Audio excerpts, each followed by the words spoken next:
The central dogma of molecular biology says that biological information flows in one direction, starting with DNA, then RNA, and then to proteins. Stepping back a little bit, we can ask the question like, what exactly is the central dogma really about? Is it just about biological information? Well, that is a huge part of it, but thinking a little bit more broadly, the whole idea of the central dogma is that it seeks to answer the question, how do you get from DNA, your genetic strands, to a whole organism? Well, really, it's this idea that you have the DNA and you use that as a code to build the proteins that create a whole organism, like me, or you, or anything else that's living on the earth. The idea is that starting with that genetic information, we're able to actually create a bunch of different kinds of proteins that assemble into the exact parts of our hand or another organism's feet or really any other body part. So how exactly does that happen? Well, there's a lot to go into about that and some really interesting questions that are worth asking too. We won't get super deep into the details, but just to cover some things, starting off in the center of the cell, we have the nucleus, and that's where the DNA strands are actually housed. So these are where our chromosomes are at. In humans, we have 23 pairs of chromosomes. There's a puzzle here, though. The question is, how do you get the code out of the DNA, and how do you transfer it to something like a protein? For context, for DNA, there's 4 what are called nucleotide bases. So there's A, adenine, T, thymine, G, guanine, and C, cytosine. So we have A, T, G, C, our 4 alphabetic letters of our nucleotide bases in DNA. But if you look at proteins, they're not made of nucleotides. They're actually made of amino acids, which are small molecules that are different from nucleotides. So the question comes up, how do you get from those 4 letters to all the different amino acids that make up proteins? It would maybe be a little bit easy if there were just 4 amino acids, because then it would be a one-to-one relationship with each of the nucleotide bases. Like, okay, cool, I can see how that would work. But that's not it at all. In fact, there are 20 different amino acids that are really important to biological organisms. So the question is, how do you get from 4 letters of the nucleotide bases to 20 letters or 20 different types of amino acids? That's where RNA comes in. RNA is super awesome because it's sort of like thinking about it as a DNA strand you cut in half, where the DNA is double helixed, 2 strands. RNA is a single strand. So it's going to take the DNA and use that information to get it out to the things that make proteins. So what are those things? We'll get into that a little bit here.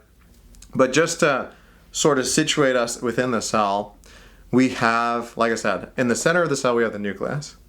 That's where the DNA is. So we sort of touched on the first question, the first puzzle. How do you get from the 4 bases to all the different amino acids? Well, it's RNA. That's just a superficial answer. But there's another puzzle here. How do you actually get the RNA from the nucleus to outside of the nucleus? Because proteins are not made in the nucleus. They're actually made outside of the nucleus. So how on earth do you do that? Well, you actually need to get the DNA transcribed through a process called transcription. So what that's going to do is there's going to be a bunch of different molecules involved of getting the coding region of the DNA strand you want and making what's called a mRNA, which stands for messenger RNA strand, of that coding region of DNA. Once you get that mRNA strand, it's going to sort of shimmy out of at least the nucleolus, which is the most inner part of the nucleus. And then it's going to head toward another area for something called translation. So this is really where a lot of the bulk of the process happens, or really all of it, for getting from RNA to amino acids and then proteins. mRNA will head over to these things called ribosomes, which in scientific figures look a little bit like a putty oval thing, and I'll put pictures and stuff, but essentially mRNA shimmies over to the ribosome, sort of gets situated, and then you have these things called transfer RNAs, which work together with the ribosome and mRNA to start assembling that protein one amino acid at a time. So even still, there's some weird things, like we mentioned earlier that there's 4 nucleotide bases and there's 20 amino acids. So there's not a one-to-one correlation. How do you get from a 4-letter system to a 20, let's just say, letter or character system?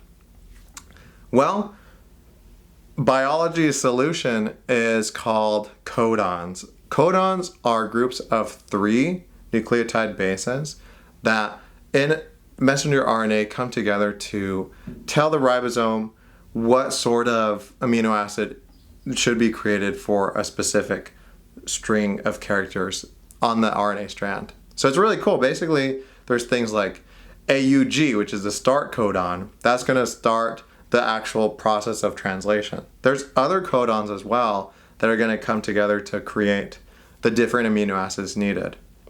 So that's going to happen at a place called the endoplasmic reticulum, and that's, I think, the detail I'll go into for that. But wrapping up the whole thought, what is the central dogma of molecular biology? Again, it's this idea that information in biology flows from DNA to RNA to proteins. Proteins are the thing that assemble or make up our bodies. DNA is the actual genetic information stored inside of the nucleus. There's a few different processes that happen, but 2 of the big umbrella ones are called transcription and translation. They are super complex, super complicated processes that allow all life on Earth to exist, which is really so cool. Lots of questions there, but I hope that was interesting.